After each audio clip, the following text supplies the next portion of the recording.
Thank you, folks, for getting on the stream. For those that got on the stream, for the most part, this is an off day for me.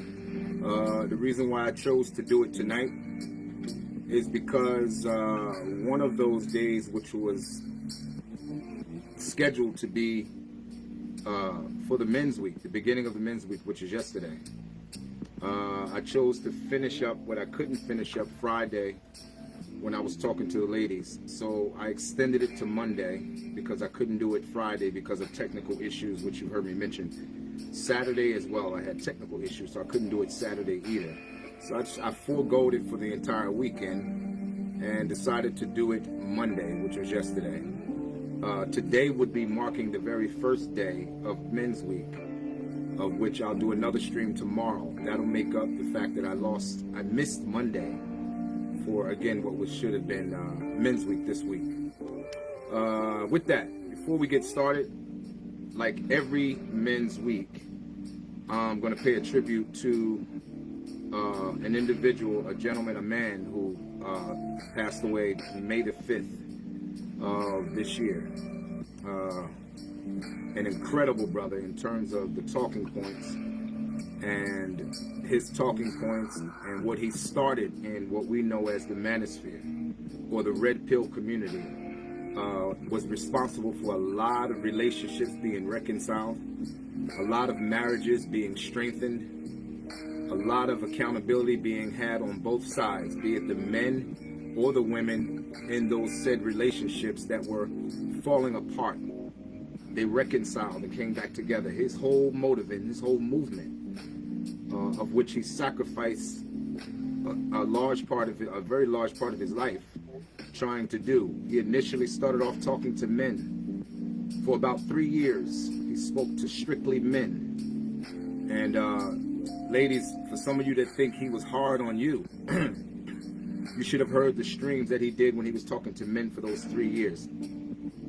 He was very hard on us in terms of encouraging us to become the best versions of ourselves, making us realize and see very clearly what our behavior and our attitudes and actions in our communities, how it was contributing to the negative downfall of not just ourselves, but relationships as a whole.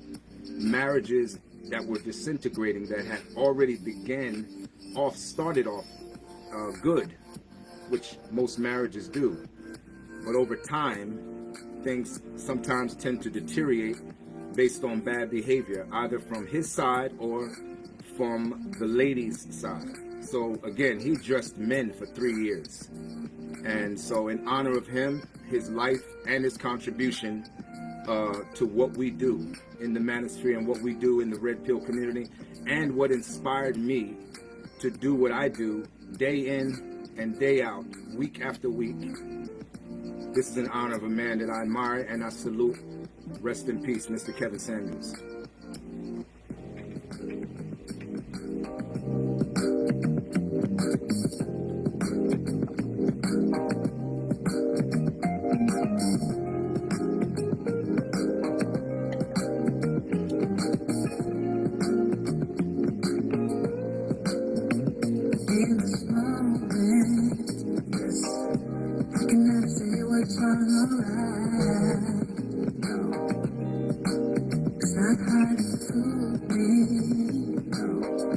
'Cause I'm addicted to good vibes. Yeah, we away. I fall, no need to say. We'll be ahead in nothing. I fall to the edge of it all. To the edge of it all. So tell you goodnight. So find a better one. Yeah. So simple for that. Before the moment flies. So tell you goodnight. So find a better one. So simple for that. Before the moment flies. It's not a problem, no. 'Cause I know what I'm getting into. Yes, and nothing can stop me, no. 'Cause I'm addicted to you and I realize we've awaited. I fall, no need to say. We'll be ahead in nothing. I fall to the edge of it all. So tell you goodnight. 'Cause I'll find a better one. Yeah. So simple for that. Before the moment flies. Very fast. So tell you goodnight. 'Cause I'll find a better one. So simple for that. Before the moment flies.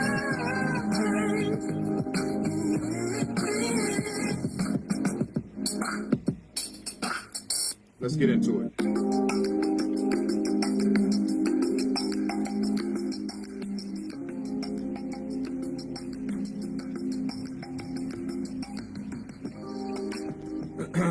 Moderator, if you can hear my voice clearly, put a 1 in the chat box.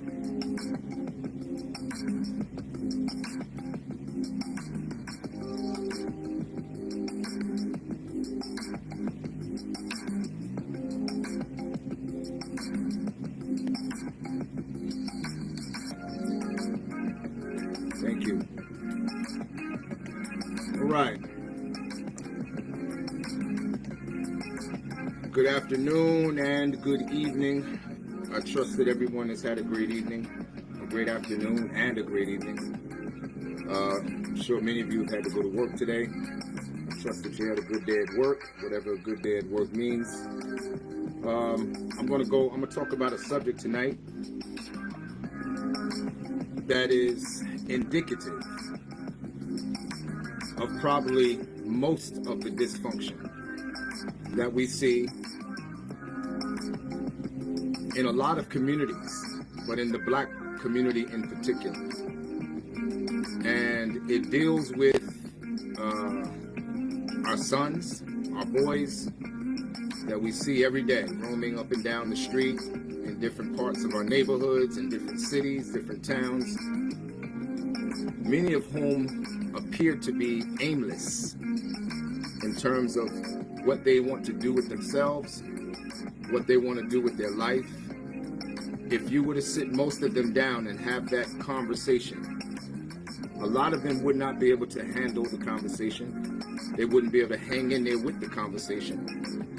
And more importantly, they wouldn't have any definitive answer as to what it is that they have planned for the next 5 years of their life, much less the next day. They're kind of winging it along. That old cliche of throwing mud against the wall to see what sticks. So you see the subject tonight. The son husband has become the norm. It has become the norm. Mama's baby has made you lazy, men. I'm talking to you, those of you, like so many of us. This is not singling any one person out. This is indicative of what takes place, as I mentioned, in our community, no matter where we live, no matter what state, even outside of the country, where we reside in large numbers, and I mean black people in particular, in large numbers. We experience what I'm going to talk about tonight.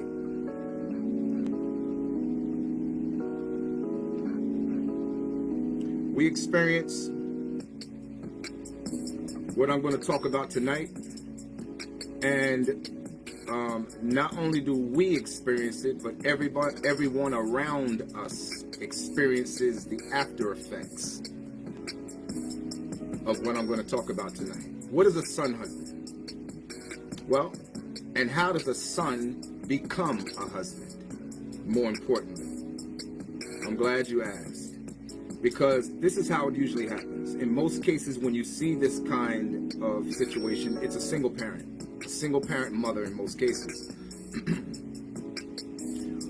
who's been left with the task of raising us.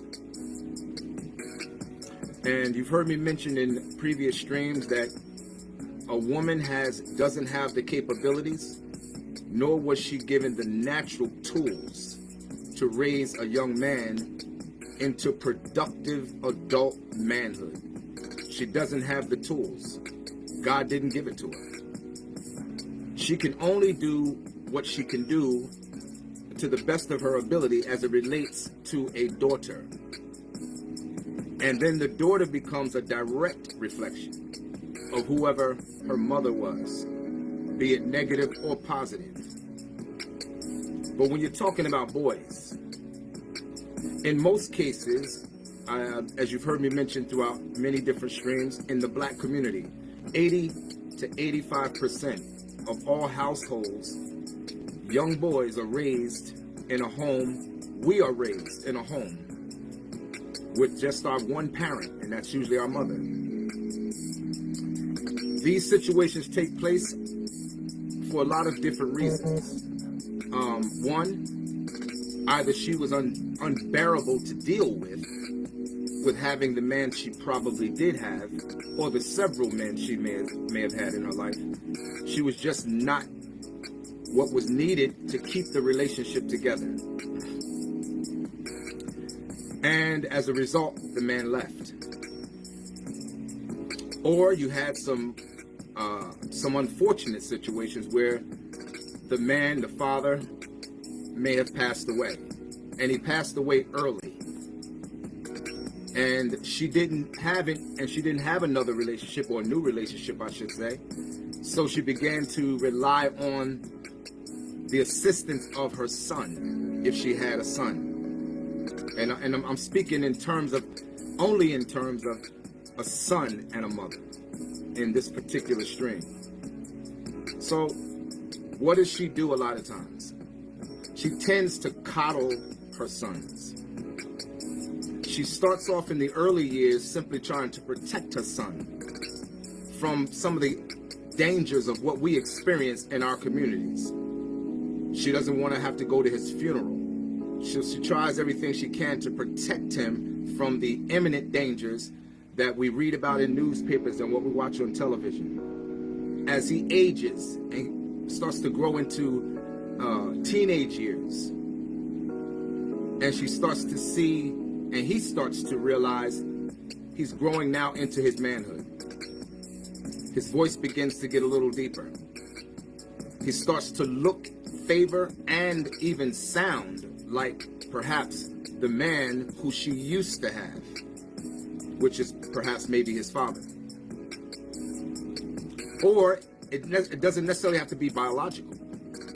It could be a father that she had, a man she had in her life, who walked away, who walked out, the relationship dissolved, either by divorce or simply by dissolving of the relationship itself. and then he's no longer present. The son then becomes, in a lot of cases, the substitute for the absence of the father or the man's presence in the home. What happens as a result? He's then imposed with the duties that would normally be imposed on the man who's in that home, as in a relationship with his mother. She begins to talk to him about things he shouldn't be talking to her about, such as she may share financial issues in the house that he has no ability to do anything about, but she'll begin to share those issues with him. She'll begin to rely on her son for her own personal emotional support in a lot of cases. She'll begin to interfere with any personal relationships that he may have where the opposite sex is concerned. She tends to not like any female that he finds himself interested in. There'll always be some kind of critique, no matter how good of a young lady she may be. Some cases she may be correct, but in most cases it's not motivated. In a lot of ways, it's not motivated because she may be incorrect. It's motivated because she doesn't want to see someone else interfere with the relationship that she has with her son. All right? If he in fact grows into, when he does grow into manhood completely, and say he gets married, finds a young lady that he's interested in, he decides, I think I'm going to marry this young lady. She may be okay with the relationship while they're simply dating. But all too often, more often than not, what happens once the relationship becomes more serious and then he decides to marry her, she finds herself interfering with every single situation where you and your wife is concerned. Every argument, she wants to mediate between the argument. And then what you find yourself doing, you find yourself comparing your wife to your mother, which then creates the friction in your own home as it relates to you and your wife. You're at every beck and call, no matter what time of night, no matter what time of day, no matter what you and your wife is doing. You're on vacation, you're out of town, you're out of state. You'll find yourself, in many cases, what I've seen, what I've heard and read and studied, men will literally book a flight back home simply to answer to something that his mother made him believe was expedient, that his presence be there. Here's another example. Perhaps you're home with your wife. Your mother may call. And when she calls any time of the day or any time of the night. She asks you to come over for something like the toilet is stopped up or the sink is stopped up. And then she'll hold you there so long until it's so late that in a lot of cases you find yourself spending the night because it's too late for you to drive back home, especially if you're driving some reasonable distance from your house.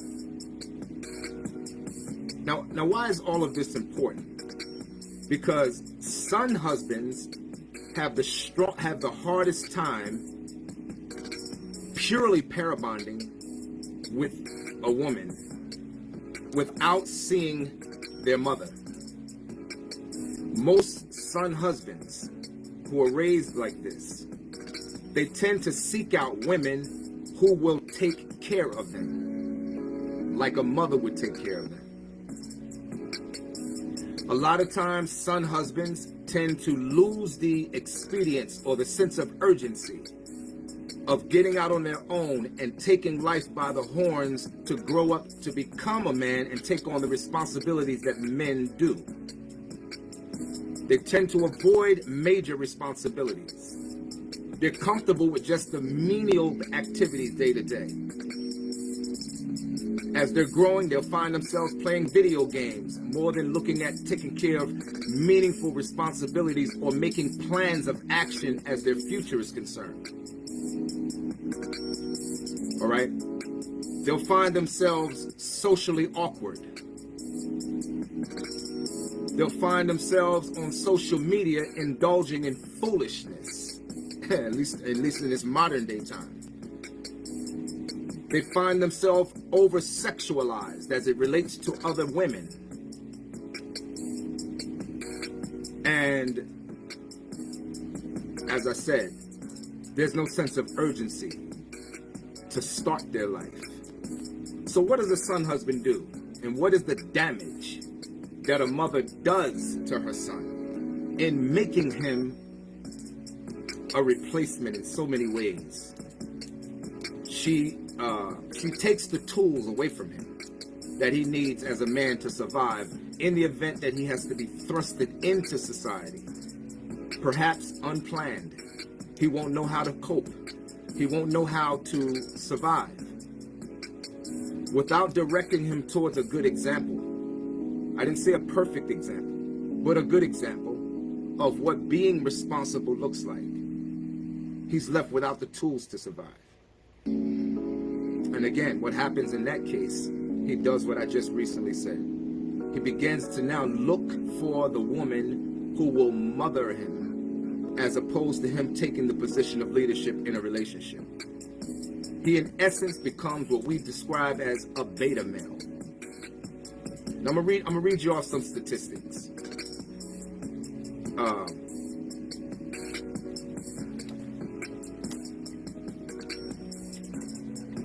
gonna read you all some statistics. According to 72.2% of the United States population, a home without a male presence has become a family or social problem facing this entire country and in our communities, and we know that. We can bear witness to that.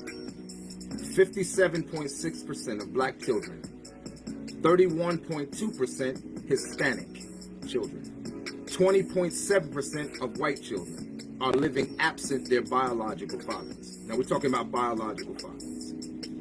Asians had the highest proportion of two-parent families of any race, ethnicity group, comprising of 84.3% of all Asian families with children in 1990, while white families were close behind at 82.2%, followed by Hispanics at 71.4%, Native Americans at 63.6%, and black families at 46.7%. Now here's where it goes downhill. Here's where it goes off the rails. Today, we are at 37%, and now this is only talking about biological parents. But we're even lower in terms of step family with one biological parent and one non-biological parent. According to the March 2020 current population survey, we were at 4%, and these are current stats. We're today at 4%. Now you may say, well, Charles, those are stats and data from 2020. Perhaps those numbers have changed. Well, you would think perhaps maybe they would, but current population surveys are only taken every 10 years. So the next population survey won't be taken until 2030. Until 2030. So you see the problem with this. It's a major problem. A lot of you men have been told, and I'm pretty sure you've heard it many different times, that you are the man of the house. You have to be the man of the house now. When you find that there's no male presence, you're being pushed with the awesome responsibility of now taking on adult responsibilities in a home where you had nothing to do with the dynamics of that relationship as it pertained to your father and your mother. You had nothing to do with that dissolving of the relationship or the dissolving of that marriage, which now left you there as the only male in the home. Or perhaps you maybe had a brother. Son husbands are not just relegated to one son. If she has multiple sons, they're relegated to multiple sons. where they all become son husbands. In cases like this, where you become a son husband, or what's known in our community as mama's boy, you will have a very difficult time having meaningful relationships. When you do, you tend to be passive in your relationships. Men that come up in these kind of situations, very passive. Very, very passive. They tend to make statements in their adult life with their wives or their fiancés or girlfriends and saying, she's the boss. I gotta go talk to the boss. This is beta male conversation. Beta male statements. These are men who talk like this, who are incapable of leadership, incapable of leading, incapable of asserting themselves because they lack the confidence that they would have had they been in the presence of a man who would have given them the confidence. Now, you have some other situations where there is a male presence in the home. And you still may find son husbands even under those conditions, because then the man who's present is not given the authority or the pass to lead where her sons are concerned. Most cases, this happens in a step parent, biological parent scenario. This is all too common in the black community in particular. It's common in a lot of communities where these same scenarios exist, but I'm speaking primarily in this stream to my community, the black community. This is a real big problem. Real big problem. There are relationships that have dissolved in my study, that have dissolved in large numbers because of this kind of arrangement, where the woman may have a man, but her sons take precedence over the man she has. So therefore, in those cases, his word really doesn't have the authority that it should have, because he's being passively aggressed and his words are being usurped, overlooked, or disregarded entirely, or perceived as if they're being heard. But and yet, what she's doing is exercising what's called passive-aggressive behavior, or patronizing the word, yet not supporting it, to the extent that the boys in that house get the message and knows that that message or that word coming from that male who may be in his presence is law. You know, you've probably heard of situations where you'll hear the mother say to the sons, if the father's at work and he happens to be misbehaving, you'll hear the mother say, "You better cut it out. You wait till your father get home. You don't want me to tell your father." And in cases like that, that's when the man is being given the authority over those boys to raise them into manhood. And then what you'll find, that boy, because he respects that man's word, why? Because the mother has always supported the authority of that man's word as it related to raising those boys. She never went against it, never contradicted it, never gave an alternative to what he said. What he said was in fact law. And with it being law, the boys understood that it was law, and with her, they knew they had no way out, and they also knew they had no way out with him. So when she said that, they automatically got themselves together. They automatically checked themselves. If she told them, "You be in the house by 7 o'clock, your father said you better be in this house by 7 o'clock," he was at that front door by 7:15, 10 minutes to 7, 5 minutes to 7. Or he walked in the door exactly 7 on the dot and not a minute later. Why? Because he understood that the authority in that house, which was that male presence, was a presence that he needed to respect. See, I'll tell you something, guys. You can't protect what you can't control. No man can protect what they do not control. You can't protect your sons if you don't control them. You can't protect your wife if you have no control. If your sons are left to their own devices to decide what and when they're going to do something, and your word does not have the authority over telling them no because you simply know better, then you can't control the outcomes. And a lot of cases, a lot of our children, a lot of sons, guys, have lost their lives because of their inability to be controlled. A lot of son husbands with their mother, they don't ask their mother, can they do something? They tend to tell their mother what they're going to do. Again, I described to you the negative ramifications of that as they move into adulthood. In their adulthood lives, they become ineffective. Ineffective leaders, ineffective disciplinarians, ineffective in asserting themselves, ineffective in taking responsibility for their own behavior and their own actions, much less taking responsibility for a family if they should happen to father children. Ineffective. And that leads into their inability and their ineffectiveness in also surviving the ebbs and flows of life as it begins to hit them. See, a man that's equipped, you can throw him outside by himself with nothing but the clothes on his back and give it time. He may be looking bad for a little while.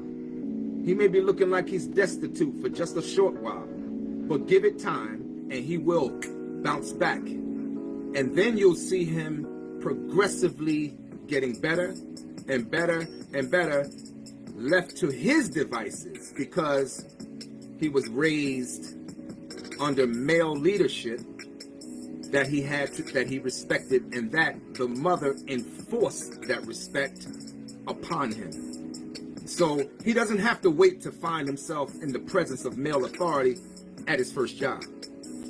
You see, a young man who has not been encouraged to respect the authority in his own house, he finds it very difficult respecting authority, male authority, outside as well. He finds it very difficult. He finds it very difficult to follow instructions, even on the outside. He finds it very difficult. He'll always try to find the cheap way of getting out of something, or the shortcut. He'll never want to take the straight path. He'll always try to find a shortcut or a back door to getting something achieved. This is the plight of what happens in most communities, in a lot of communities, but in the black community in particular. Men, you know that what I'm saying is correct. Many of you were raised just like that.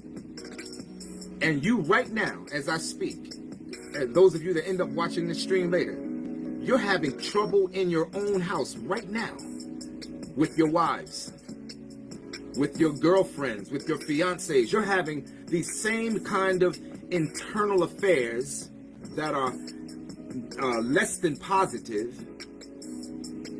all because you were raised under these kind of conditions. These kind of conditions. In a lot of cases, the son husband, his life stops when it comes to his mother. Now, we can understand this because why? None of us as men, if we love our mothers, we're not going to see our mothers untaken care of. Absolutely not. Those of us that are men, we got mothers that are still here. We know we're not going to see our mothers go without, not if we have it. And in a lot of cases, in a lot of ways, we feel obligated to answer her when she's in need. Why? Because it's your mother, right? But here's what mothers who have made son husbands out of their sons, here's what they do.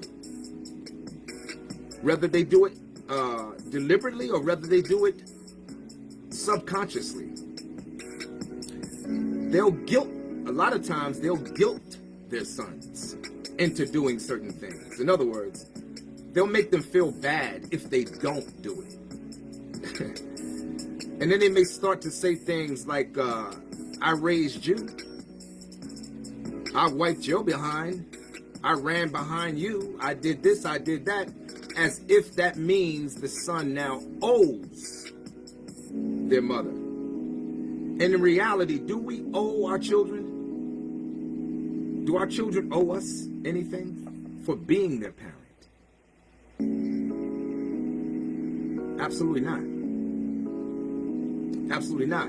Because you know why I say that? Because every one of us, each, have had the opportunity of being a teenager, an adolescent, all the way into adulthood.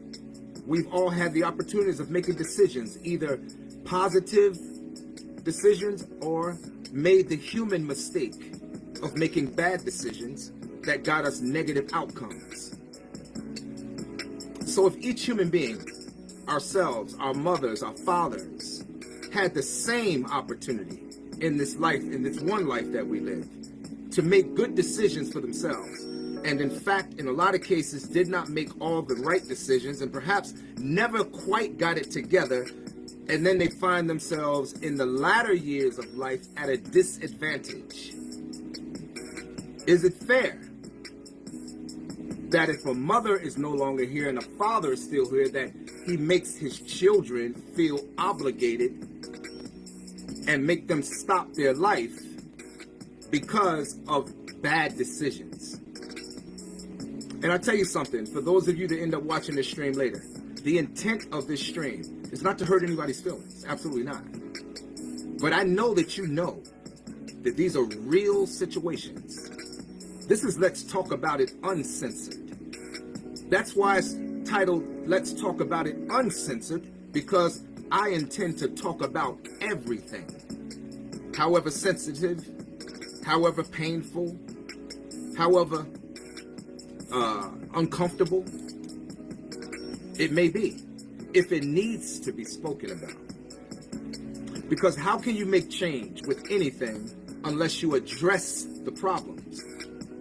I mean, simply to act as if the problems don't exist makes you and I both a fool. And nothing gets changed. Nothing gets changed. For you ladies that may hear the stream, this is Men's Week. But I know some of you ladies may end up hearing this stream. For some of you ladies that fall into the category of what I'm talking about, figure out what you need to do to get the better outcomes that you say you want, in terms of the men you say you want.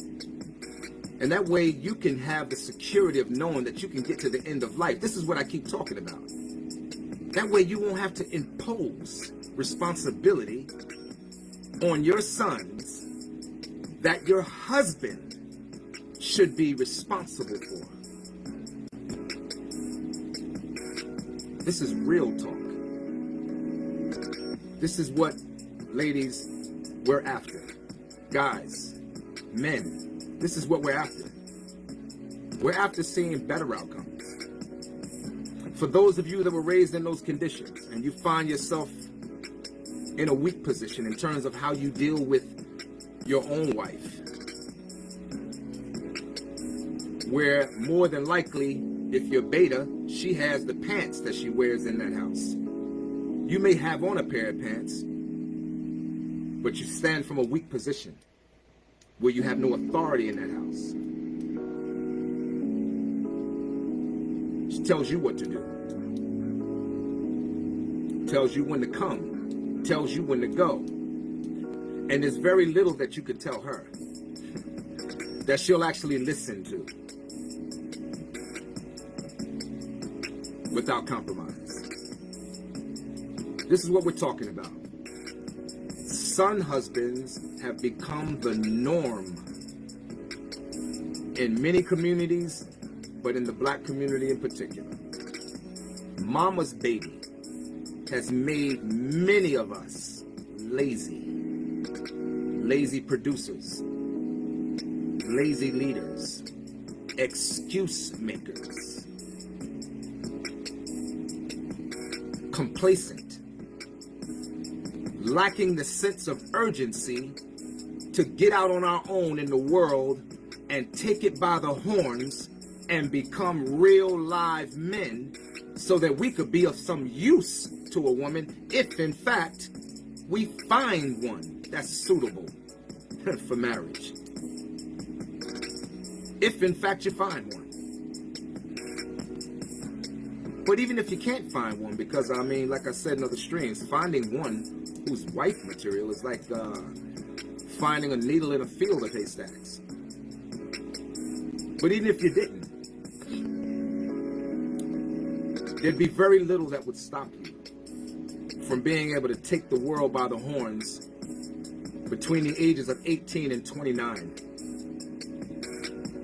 and making some significant changes, significant strides in your life that could ensure your future financially, could ensure your future to the point where you'll attract who you are and what you are if you're living your best life, and if you've gone after becoming the best version of yourself. Why can I say that? For men that may watch the stream, a wise man can act or become like a clown or behave like one. But one thing I will tell you for certain is that a clown can never behave and act like a wise man. So you gotta ask yourself the question. If you waste your years, men, between the ages of 18 and 29, what have you become today? Are you a man or are you a clown? See, I know because the lower portions of my life, like most young people, you're a fool. You're a fool.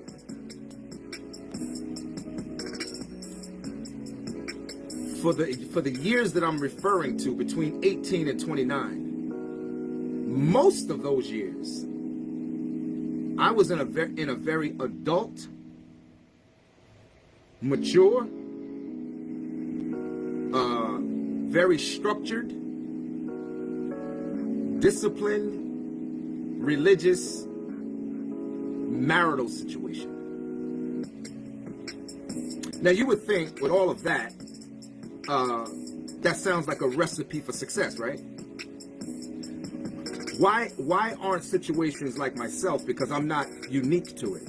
I know many men that were in similar situations who were married very young, 19, 20 years of age, and found themselves unsuccessful in that situation. Why do you think it happened? Because again, if 80% of us are growing up in homes under single parenthood, where a woman raised us, or we were around only women, and it wasn't many men around, and the ones that were around, they really weren't an example for us in terms of teaching us anything. They had nothing to say except give us a drink. Come on, sit down and have a drink with dad, or come on and sit down and have a drink with pop. Or they encouraged you to be over-sexualized with the opposite sex, meaning they encouraged you to have loose, promiscuous sex. If that's the kind of male presence that you came up under, then it stands true to say that when you found yourself in a situation that was completely foreign to how you grew up, you didn't have the tools to hold it together. You didn't have the emotional stability to hold it together. You didn't have the mental stability to hold it together. If she was young, she didn't have the mental stability to hold it together. She didn't know how to be a wife herself. Again, 85% of all households are parented by one single parent. That means even if it's a girl, that single mother didn't teach her how to be a wife. So she finds herself also in a foreign situation that does not reflect anything that she was raised up to see. As an example, and you as well, men, we as well. as men. Did not see it. So those relationships dissolve, unfortunately. But this is what happens. Right? So, how do you get around these things, man? How do you get around these things? Like I said in other streams as well, therapy is something to consider. And even more than consider seriously doing it. That goes for myself and all of us who come up in situations like this. And I believe for so many of the traumas that take place in many communities, but in the black community in particular, we need therapy, man. We need therapy, bro. And I believe therapy will give you and give us a lot of insight as to why we do certain things, why we behave in certain ways. I know some of you are so in your testosterone that you're probably saying, man, damn that, hell with that. I don't need nobody to tell me what the hell is going on inside my head. I don't need to get in front of no shrink to tell me what's inside my head and blah, blah, blah, and blah, blah, blah. Well, I'm going to tell you something. If that's how you're talking like a fool. You're talking like a fool, bro. Because I'm going to tell you right now, everything that's in your damn head was put in your head by somebody. So if what's in your head is not giving you the outcomes that you said you wanted, wherever you find yourself in your life, is this what you planned? Is this how you pictured it to be? Or did you have dreams at some point? Did you? If you're a man like I am, I'm positive that you did. How has the things that's been put in your head,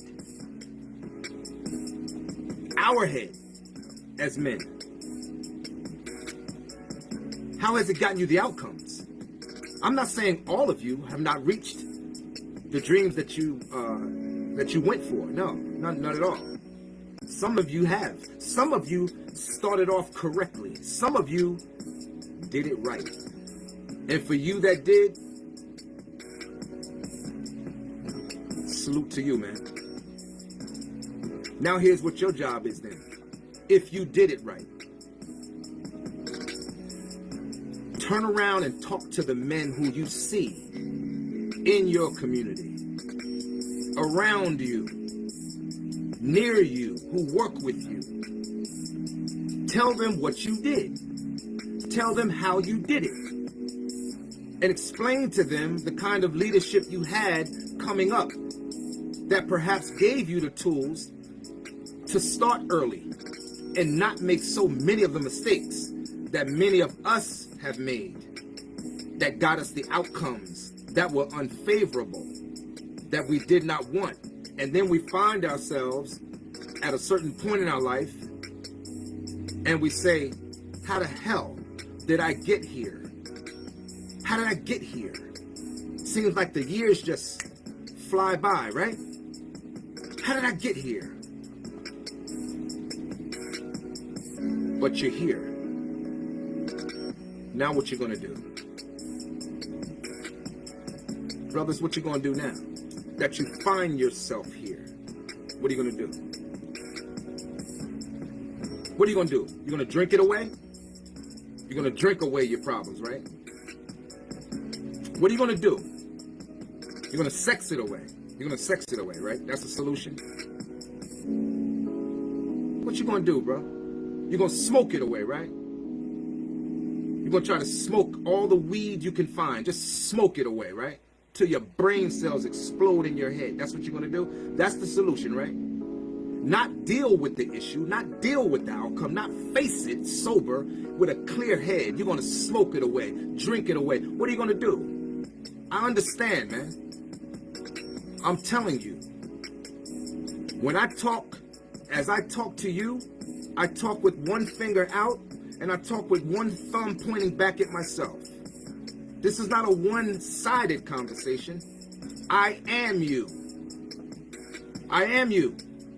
I made some of the same stupid mistakes, man.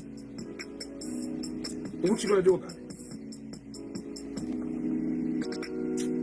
What you gonna do about it, man? You gonna keep talking about the government? Is that the solution? In some sick, silly way, even today, it's a white man's fault? Is that your solution?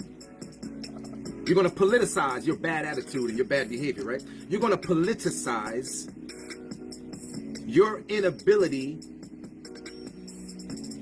to fight against the odds of perhaps how you were raised, of perhaps how your mother raised you. You're not going to fight against it. You're going to politicize it, right? It's a white man's fault. Oh, it's a government issue. I'm a firm believer, man, that the biggest enemy, he's not white. There is no white man that can hold any one of us back. I don't care how much of a son husband you've become. I don't care how much of a beta male you've become. I don't care how much simping you have done or are doing. That can be turned around with just a different thought process. I know about a beta male. I was beta. I know about simping. I was a simp. I know about it. But it can be turned around with a different thought process. It can be turned around with a different thought process. And with a different thought process, man, you can decide. I'm not telling you it's going to be easy. Nah, anything worth doing is never going to be easy. And you know what? You don't want the easy way out anyway. You know why? Because to get wherever you find yourself, if it's unfavorable, if it's not where you plan to be, it wasn't easy for you to get there. Look at all the sacrifices you had to make. See, the thing about sacrifice, it leaves regret. Only compromise leaves you with a feeling of gratitude and satisfaction upon achieving any particular dream that you want. You see, hope deferred is what makes the heart sick. So for every hope you've ever had about achieving anything, every single time you found yourself failing, it made you sicker and sicker and sicker and sicker. Ladies, if you have young sons, let your young sons become young men. Don't make your sons pay for your bad decisions and your outcomes. Let them have their life. Put them in front of mentors, men, who can walk them through the valleys, the ups and downs, and teach and guide them into what the next course of action is for them upon experiencing said outcomes or said situations. Something you can't teach them. Don't substitute them for the men you lost. Ladies, don't substitute your sons for the men you pushed out. Ladies, don't substitute your sons for the men you were uncooperative with, who you were combative with, argumentative with, confrontational with, masculine with, loud with, and you ran them out the front door. Don't replace your sons with your bad decisions. Or, like I said earlier in the stream, under tragic situations beyond your control, ladies, and you lost your husband or your man to death. Don't replace your son with the void that you find. and then steal their life away from them, so that by the time they reach adulthood life, they don't have the tools and they're not equipped to survive and compete in a world that will label them some of the worst names you can imagine by simply not being competitive. Son husbands today have become the norm. I believe I stated the problem, and I also believe I stated the solution as well. This is Let's Talk About It Uncensored. It's not a PlayStation, it's a man's station. Everything I talk about, even when I talk to you ladies, I'm talking to you in such a way so that we, the men, can get the outcomes that we want as it relates to you. And in turn, you get the outcomes that you say you want as it relates to the men you say you want. So you see, it's a two-edged sword, and it cuts in both directions. Son husbands today have become the norm. Mama's baby has made many of you, many of us, lazy. Thank you for getting on the stream tonight, folks. Gentlemen, those of you that watch the stream afterwards, I said mama's baby made you lazy. Many of you men are lazy as hell with attaching yourselves to something that could absolutely help you. You can lead a horse to water, you sure can't make him drink. You know what I'm saying? But for those of you that get on the stream after this is over, I thank you for your time. I am your host, Charles Chambliss. This has been another stream of Let's Talk About It. I look forward to speaking to you Wednesday night, tomorrow at 9 p.m. Brothers, be there. I'll be here, whether you come or not. Again, I'm your host, Charles Chambliss. Another stream of Let's Talk About It. Until next time, we are out.